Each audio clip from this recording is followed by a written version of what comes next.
నమస్తే జీవనరేఖ women's health కి స్వాగతం 9 నెలల ప్రెగ్నెన్సీ జర్నీ గురించి మీకు పలు విషయాల పట్ల అవగాహన కలగజేస్తూ వస్తున్నాం. ఈ జర్నీని కొనసాగిస్తూ మరిన్ని ఆసక్తికరమైన విషయాలను ఈ రోజు తెలుసుకుందాం. డెలివరీ సమయంలో ఎపిసియాటమీ అనే ప్రొసీజర్ ఎందువల్ల చేస్తారు? ఫోర్సెప్స్ వాడుక వైద్యులకి ఎప్పుడు అవసరం పడుతుంది? వాక్యూమ్ ఎక్స్ట్రాక్షన్ అంటే ఏంటి? ఈ వివరాల సమాహారమే ఇవాల్టి జీవనరేఖ విమెన్స్ హెల్త్.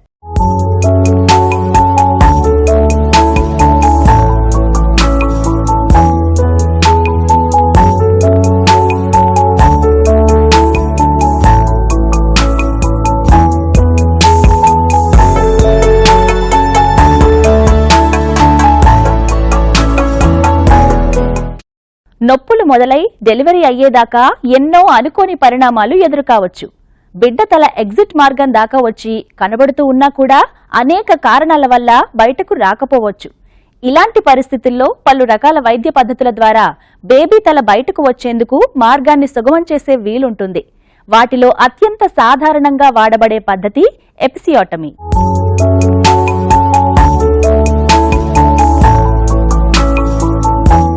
లేబర్ మొదలై నొప్పులు ఊపందుకుని రెండవ స్టేజ్ లేబర్లోకి అడుగు పెట్టాక బేబీ బయటకు వచ్చేందుకు వీలు కల్పించే విధంగా యోని ద్వారాన్ని బాగా ఓపెన్ చేసేందుకు వైద్యులు చేసే చిన్నపాటి ప్రొసీజర్ ఎపిసియాటమీ. మలద్వారం యోని ద్వారం మధ్య ఉండే కండరంలో చేసే చిన్నపాటి కట్ లేదా ఇన్సిషన్ నే ఈ ప్రొసీజర్లో ముఖ్య భాగం. బేబీ డెలివరీ తర్వాత సూచర్స్ వేసి ఆ కట్ ని మూసివేస్తారు. కట్ చేస్తున్న కండర భాగాన్ని పెరినియం అనడం వల్ల ఇదే ప్రొసీజర్ కి పెరినియోటమీ అనే పేరు కూడా ఉంది. ఎపిసియాటమీ అంటే మనం వెజైనాలో పెరినియంలో ఇచ్చే ఒక surgical neat cut during delivery అన్నమాట. సో ఇలాంటి కట్స్ డాక్టరే కావాలని చేస్తారనమాట. దీన్ని మనం ఎపిసియాటమీ అంటాం. అంటే కొన్ని రకాల డెలివరీస్లో మామూలుగానే న్యాచురల్గానే టేర్ అయిపోతుంటాయి. అలా టేర్ కాకుండా డాక్టరే ఒక నైఫ్తో క్లీన్గా ఎనస్థీషియాలో ఇచ్చే కట్నే మనం ఎపిసియాటమీ అంటుంటాం. సో ఇది మనం రెండు విధాలుగా అంటే రెండు కారణాలకి మనం చేసుకోవచ్చు. ఒకటి ఏంటంటే బేబీ సెకండ్ స్టేజ్లో బేబీ డెలివరీని ఈజీగా అవ్వడానికి అంటే ఆ బర్త్ కెనాల్ ఎన్లార్జ్ చేస్తూ బేబీ డెలివరీ ఈజీగా అవ్వడానికి ఇచ్చే కట్టు ఒక కారణం. ఇంకోటి ఏంటంటే బేబీకి ఏమన్నా ప్రాబ్లమ్స్ అంటే అబ్నార్మల్ ప్రెజెంటేషన్స్ ఉన్నాయి, లేకపోతే బేబీ ప్రీటర్మ్ డెలివరీస్ ఉన్నాయి, అంటే హెడ్ సరిగ్గా గట్టిగా పడలేదు, లేకపోతే బేబీ ఫీటల్ డిస్ట్రెస్లో ఉంది. ఇలాంటి కండిషన్స్లో మనం డెలివరీని తొందరగా చేయాలి, సెకండ్ స్టేజ్ని కట్ షార్ట్ చేయాలి అనే ఉద్దేశంతో ఇచ్చేది ఇంకోటి ఎపిసియాటమీ అన్నమాట. సాధారణంగా మొదటిసారి వజైనల్ డెలివరీ అయ్యే వారిలో ఎపిసియాటమీ అవసరం ఎక్కువగా ఉంటుంది. బేబీ బయటకు వచ్చే క్రమంలో యోని ద్వారం ఎలా అంటే అలా చిరిగిపోకుండా ఉండేందుకు పద్ధతిగా ఒక నీట్ కట్ ని డాక్టర్ చేయడం వల్ల భవిష్యత్తులో ఆ ప్రదేశం మరింత బాగా హీల్ అయ్యే అవకాశాలు ఎక్కువగా ఉంటాయి. అంతేకాదు పోస్ట్ డెలివరీలో రాగల మల మూత్రాలపై కంట్రోల్ కోల్పోయే ఇంకాంటినెంట్ సమస్య రాకుండా కూడా ఎపిసియాటమీ వల్ల సాధ్యపడుతుంది. ప్రైమరీ గ్రావిడాస్లో అంటే ఫస్ట్ టైం డెలివరీ అవుతున్న వాళ్ళలో కొద్దిగా వెజైనా కానీ లేదా పెరీనియం అనేది టైట్గా టఫ్గా ఉంటే బేబీ హెడ్ రావడానికి ఇబ్బంది పడుతున్నప్పుడు ఎప్పుడైతే ఈ హెడ్ రావడానికి ఇబ్బంది పడుతూ అది ఒకవేళ వచ్చినా చినిగిపోతుంది, ఇర్రెగ్యులర్గా కింద చినిగిపోతుంది అనుకున్న కారణంలో అలా ఇర్రెగ్యులర్గా చినగకుండా నీట్గా కట్టి ఇస్తామన్నమాట. దీన్ని ఎపిసియాటమీ అంటాం. ఇలా ఎప్పుడైతే మనం నీట్గా కట్టిస్తామో అవి జనరల్గా ఇర్రెగ్యులర్గా ఉండగా చక్కగా నీట్గా ఉంటాయి కాబట్టి వాటిని మనం తర్వాత డెలివరీ అయిపోయినాక సూచర్ చేసేస్తాం, అంటే కుట్టేస్తాం.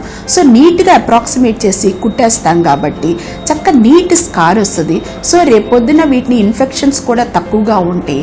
అలాగే ఫ్యూచర్లో ఎప్పుడైతే ప్రొలాప్స్ అనేది కానీ లేకపోతే యూరిన్ అనేది ఊరికూరికే వెళ్ళిపోతూ అంటే కంట్రోల్ లేకుండా ఇన్కాంటినెన్స్ అంటాం, అలాంటి కండిషన్స్ కూడా మనం ఈ ఎపిసియాటమీ ద్వారా ప్రివెంట్ చేయొచ్చు.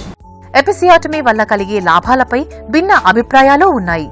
అమెరికా వంటి దేశాల్లో ఈ ప్రొసీజర్ ని అరుదుగా చేస్తూ ఉండటం చూడొచ్చు. ఎందుకంటే ఎపిసియాటమీ కనుక సరిగ్గా చేయకపోతే మలద్వారం సంబంధ మరిన్ని తీవ్ర పరిణామాలకి దారి తీయవచ్చు. కాబట్టి ఈ ప్రొసీజర్ ని అనివార్యమైన కండిషన్లో మాత్రమే చేయాలని పరిశోధనలు సూచిస్తున్నాయి. ఫోర్సెప్స్ అనే మాట గర్భిణీలకి సుపరిచితమే. యాక్టివ్ లేబర్లో తల్లి నొప్పులు పడుతూ బేబీని పుష్ చేయలేకపోతూ ఉంటే అవసరం పడే పద్ధతే ఫోర్సెప్స్. కేవలం తల్లి ఆరోగ్యాన్ని దృష్టిలో ఉంచుకుని మాత్రమే కాదు, బిడ్డ డిస్ట్రెస్ లోకి వెళ్లకుండా ఉండేందుకు కూడా ఫోర్సెప్స్ పద్ధతి ఉపయోగపడుతుంది. లేబర్లో ఉన్న గర్భిణీకి గుండె సంబంధ సమస్యలు, అధిక రక్తపోటు ఉన్నప్పుడు బేబీ హెడ్ బయటకు వచ్చేందుకు కనిపిస్తున్నా కూడా తల్లి పుష్ చేయలేని కండిషన్లో ఉన్నప్పుడు బేబీస్ని సేఫ్గా బయటకు తీసేందుకు చేసే ప్రొసీజర్ ఫోర్సెప్స్. ఫార్సిప్స్ అనేది ఒక ఇన్స్ట్రుమెంట్ అన్నమాట. అంటే నార్మల్ డెలివరీ అప్పుడు ఒకవేళ మదర్ చాలా అలసిపోయి పుష్ చేయలేకపోతే మాకు ఒక స్పూన్ లాంటి ఒక ఇన్స్ట్రుమెంట్ ఉంటుంది. సో ఆ ఇన్స్ట్రుమెంట్తో బేబీ హెడ్ పట్టుకొని మేము బయట నుంచి ట్రాక్షన్ ఇస్తే మదర్ పైనుంచి పుష్ చేసినప్పుడు బేబీ డెలివరీకి హెల్ప్ చేస్తామన్నమాట. సో మదర్ మెటర్నల్ ఎఫర్ట్స్ ఏదైతే పుష్ చేయడానికి చాలా తక్కువగా అయిపోయినప్పుడు, మదర్ ఇంకా పుష్ చేయలేక అలసిపోయినప్పుడు ఈ ఫార్సెప్స్ యూజ్ చేయాల్సి ఉంటుంది. ఆర్ బేబీ హార్ట్ బీట్ ఇంకా మొత్తం ఫుల్ డైలటేషన్ అయిపోయింది, బేబీ ఇంకా ఆల్మోస్ట్ కింద ఉంది, కానీ ఇంకా మదర్ పుష్ చేయలేకపోతే బేబీ హార్ట్లో ఏమైనా ప్రాబ్లం అనిపిస్తుంది. అలా అన్నప్పుడు కూడా తొందరగా డెలివరీ చేయాలి అంటే ఫార్సెప్స్ యూజ్ చేస్తాము. ఇది ఈ మధ్య అంటే వెరీ కామన్లీ యూజ్డ్ ఇన్స్ట్రుమెంట్. దాంతో బేబీ డెలివరీస్ అంటే నార్మల్ డెలివరీ ఎక్కువగా అయ్యే ఛాన్సెస్ ఉంటాయి. ఫోర్సెప్స్ చేయడానికి కొన్ని కండిషన్స్ తప్పనిసరి. సర్విక్స్ పూర్తిగా అంటే 10 సెంటీమీటర్లు తెరుచుకుని ఉండాలి. బ్లాడర్ ఖాళీగా ఉండాలి. ఆమ్నియాటిక్ సాక్ మెంబ్రెయిన్ రప్చర్ అయి ఉండాలి. ఒకవేళ ఎపిడ్యూరల్లో లేకపోతే ఆ ప్రాంతంలో లోకల్ అనెస్థీషియా ఇవ్వడంతో పాటు ఎపిసియాటమీ చేసిన తర్వాత ఫోర్సెప్స్ చేయాల్సి ఉంటుంది. ఫోర్సెప్స్ ప్రయత్నం ఫలితం ఇవ్వకపోతే వెంటనే సి సెక్షన్ చేయాల్సి రావచ్చు.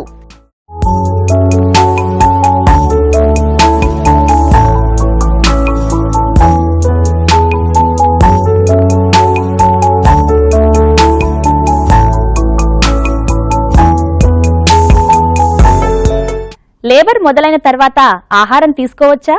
ఈ సమయంలో ఎలాంటి ఆహారాలు తినొచ్చు? ఎలాంటి ద్రవ పదార్థాలు తీసుకోవచ్చు? Eating and drinking during labour గురించి మరిన్ని వివరాలు మీకోసం.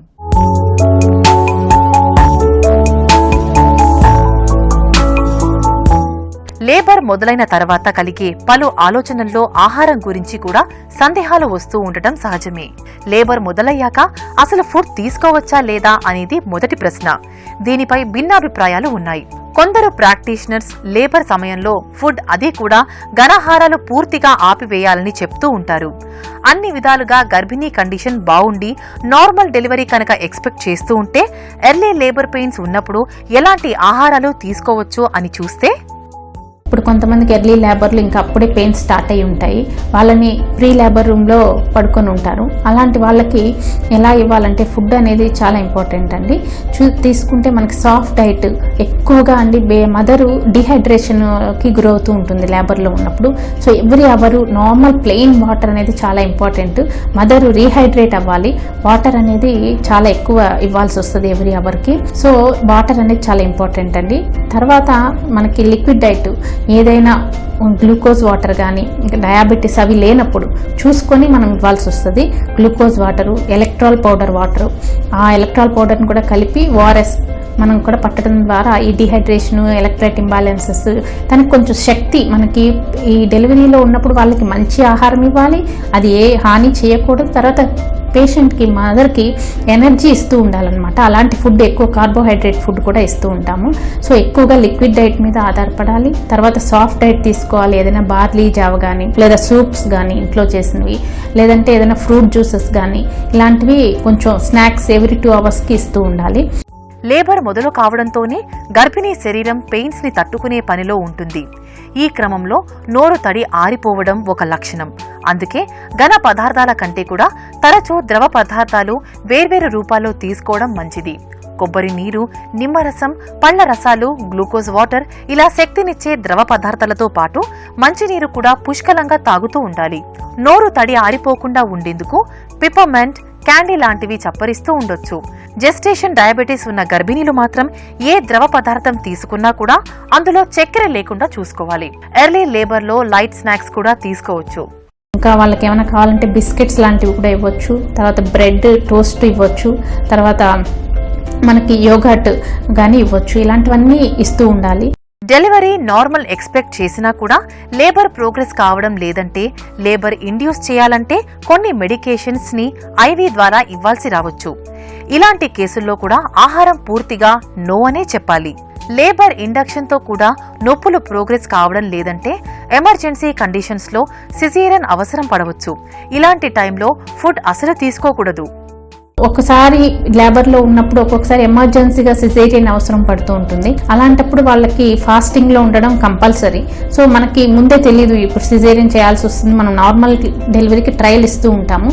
అందుకని కొంచెం సాఫ్ట్ ఫుడ్ ఇవ్వాలండి. హార్డ్ ఫుడ్ ఎప్పుడు బిర్యానీ లాంటివి, అలాంటి స్పైసీ ఫుడ్ కానీ, ఆయిలీ ఫుడ్ కానీ, చాలా డైజెషన్ కష్టమయ్యే ఫుడ్స్ కానీ, పొట్టలో ఎక్కువసేపు ఉన్న ఫుడ్స్ ఇవ్వకూడదు. ఎందుకంటే మనకి ఈ పొట్టలో ఫుడ్ ఆల్రెడీ ఉన్నప్పుడు పెయిన్స్ వచ్చినప్పుడు వామిటింగ్స్ అవ్వచ్చు, లేదా సిజేరియన్ అనుకున్నప్పుడు ఎనస్థీషియా ఇచ్చినప్పుడు కూడా ఆస్పిరేషన్ అనేది ఈ యొక్క జిఐటీలోంచి ఆ ఫుడ్ వెళ్ళి లంగ్స్లోకి వెళ్ళిపోవడం జరుగుతుంటుంది. దీన్ని ఆస్పిరేషన్ అంటాము.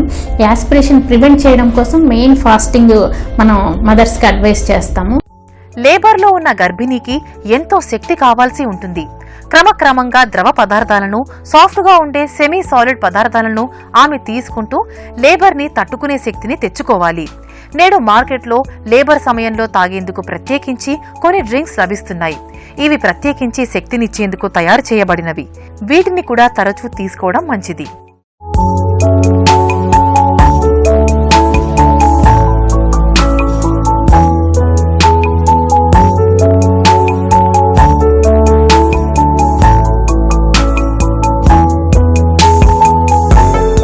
చిన్న ప్లాస్టిక్ కప్ లాంటి పరికరంతో వాక్యూమ్ ఇస్తూ బేబీ తల బయటకు వచ్చేందుకు సహాయపడే పద్ధతే వాక్యూమ్ ఎక్స్ట్రాక్షన్. లేబర్ ప్రోగ్రెస్ అవుతూ బేబీ తల కనిపిస్తూ ఉన్నా కూడా తల్లి పుష్ చేయలేని కండిషన్లో ఈ పద్ధతి వాడొచ్చు. వాక్యూమ్ ఎక్స్ట్రాక్షన్ చేయాల్సిన ఇతర కండిషన్స్ ఏంటి, ఎలా చేస్తారో ఇప్పుడు చూద్దాం.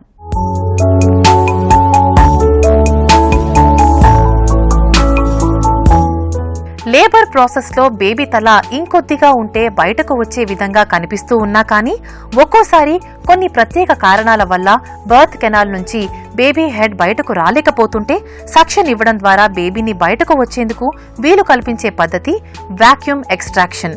ఫోర్సెప్స్ మాదిరిగానే ఇది కూడా పనిచేస్తుంది. కాకపోతే పటకారుతో పట్టినట్టు కాకుండా చిన్న కప్ లాంటి పరికరంతో బేబీ హెడ్ కి వాక్యూమ్ పెట్టడం ద్వారా బేబీ సులువుగా బయటకు వచ్చేందుకు వీలు కల్పిస్తారు.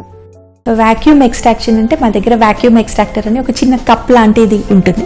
అది ఒక సెట్ ఆఫ్ వాక్యూమ్ ప్రెషర్కి కనెక్ట్ అయి ఉంటుంది అన్నమాట. సో ఒకవేళ మదర్ పుష్ చేయలేకపోతుంది లాస్ట్ స్టేజ్ ఆఫ్ లేబర్లో, అప్పుడు either forceps or vacuum use చేయాల్సి ఉంటుంది. సో వాక్యూమ్ ఆ కప్ తోటి బేబీ హెడ్కి అటాచ్ చేస్తారు. సో ఆ ప్రెషర్ తోటి బేబీ కిందికి రావడానికి హెల్ప్ చేస్తుంది అనమాట. సో ఆ వాక్యూమ్ ప్రెషర్ తోటి దాంతోపాటు మదర్ పుషింగ్ ఎఫర్ట్స్ తోటి బేబీ బయటికి డెలివరీ అవ్వడానికి హెల్ప్ చేస్తుంది వాక్యూమ్.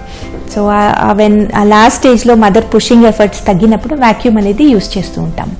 ఫోర్సెప్స్ అయినా వాక్యూమ్ పద్ధతి చేయాలన్నా సరే కొన్ని కండిషన్స్ ఫుల్ఫిల్ కావడం తప్పనిసరి. 10 సెంటీమీటర్ల మేరకు సర్వెక్స్ పూర్తిగా డైలేట్ అయి ఉండాలి. ఆమ్నియాటిక్ సాక్ మెంబ్రెయిన్ రప్చర్ అయి ఉండాలి. అంతేకాదు ఈ ప్రొసీజర్ ని ఎక్స్పర్ట్స్ మాత్రమే నిర్వహించాలి. ఫోర్సెప్స్ తో పోలిస్తే వాక్యూమ్ పద్ధతి వల్ల తల్లికి బేబీకి ఎక్కువ గాయాలు కావు. లోకల్ అనెస్థీషియా కూడా అవసరం పడకపోవచ్చు. కాకపోతే బేబీ హెడ్ ఈ పద్ధతి ద్వారా ఎక్స్ట్రాక్ట్ చేసినట్టయితే బేబీ తల మీద వాక్యూమ్ తాలూకు మార్క్ తో పాటు కొంత స్వెల్లింగ్ ఉండొచ్చు. ఇవన్నీ కూడా బేబీ బర్త్ తర్వాత కొన్ని గంటలలో హీల్ అయిపోతాయి. జీవనరేఖ విమెన్స్ హెల్త్ లో ఒక హెల్త్ టిప్ మీకోసం. ట్రయల్ లేబర్ లో ఉన్న మదర్స్ అందరికి నార్మల్ గా సాఫ్ట్ డైట్, ఎక్కువ లిక్విడ్ డైట్ ఇవ్వడం చాలా మంచిది. అదే విధంగా కొన్ని ఫుడ్స్, న్యాచురల్ ఫుడ్స్ కూడా మనకి పెయిన్స్ ని ఆర్గ్యుమెంట్ చేస్తూ ఉంటాయి. పెయిన్స్ ని న్యాచురల్ గా కూడా ఇండక్షన్ మనం పెట్టొచ్చు. సో అలాంటి ఫుడ్స్ కూడా డాక్టర్ పర్యవేక్షణలో మనకి ఏ ప్రాబ్లం లేదు, మదర్ కి డెలివరీ కిందంతా బాగుంది, ఫేవరబుల్ గా ఉంది అనుకున్నప్పుడు ఇలాంటి న్యాచురల్ ఇండ్యూసింగ్ ఏజెంట్స్ అంటే పప్పాయ లాంటివి, పైనాపిల్ లాంటివి, తర్వాత జీలకర్ర టీ చేస్తారు కొంతమంది, అలాంటివి. ఇవన్నీ పెద్ద స్టడీస్ లేవు కానీ కొన్ని ఇవి కూడా కొంచెం లేబర్ని, పెయిన్ని ఇండ్యూస్ చేయొచ్చు అన్న కొన్ని స్టడీస్ ఉన్నాయి. కానీ కన్ఫర్మ్గా అయితే లేవండి. ఇలాంటివి కూడా మనం ఇవ్వడం ద్వారా వాళ్ళకి ఫుడ్ కొంచెం న్యాచురల్గా ప్రాసెస్ లేబర్ నార్మల్ అవ్వడానికి కూడా అవకాశాలు ఎక్కువ ఉంటాయి. ఈ రోజు చూసిన వివరాలన్నింటినీ ఒక్కసారి క్లుప్తంగా గుర్తు చేసుకుందాం.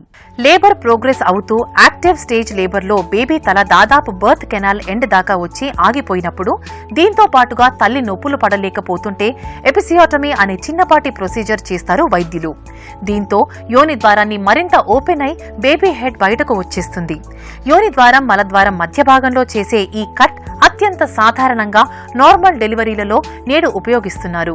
కేవలం ఎక్స్పర్ట్ డాక్టర్ మాత్రమే ఈ ప్రొసీజర్ చేయాల్సి ఉంటుంది, లేకపోతే మరిన్ని కాంప్లికేషన్స్ రావచ్చు. లేబర్ ప్రోగ్రెస్ అవుతూ బేబీ తల బయటకు కనిపిస్తూ ఉన్నా కూడా బేబీని బయటకు పుష్ చేయలేని కండిషన్లో బేబీ తలని ఎక్స్ట్రాక్ట్ చేసేందుకు ఫోర్సెప్స్, వాక్యూమ్ ఎక్స్ట్రాక్షన్ పద్ధతుల వాడుక సాధారణమే. ఈ పద్ధతులన్నీ కూడా సర్విక్స్ పూర్తిగా డైలేట్ అయిన కండిషన్లో మాత్రమే వాడాలి.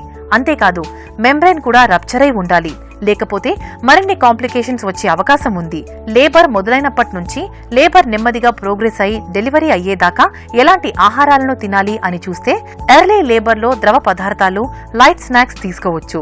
ఇక లేబర్ ప్రోగ్రెస్ అవుతూ అది నార్మల్ అయ్యే అవకాశం ఉంటే లైట్ స్నాక్స్ కంటిన్యూ చేయవచ్చు. కానీ ఒకవేళ లేబర్ని ఇండ్యూస్ చేయాలన్నా లేదంటే ఎపిడ్యూరల్ వాడాల్సి వచ్చినా కూడా కడుపు ఖాళీగా ఉంచాలి. అందుకే అప్పటికప్పుడు కడుపు ఖాళీ చేసే పని లేకుండా ముందు నుంచి కూడా లైట్ స్నాక్స్, ద్రవ పదార్థాలు తీసుకోవడం మేలు. ఇవన్నీ కూడా శక్తినిచ్చేవిగా ఉండాలి. ఇక అప్పటికే సిజేరియన్ అని ముందస్తుగా ఫిక్స్ అయి ఉంటే కేవలం ద్రవ పదార్థాలను తీసుకోవడం లేదా ఐవీ మీద ఉండాల్సి వస్తుంది.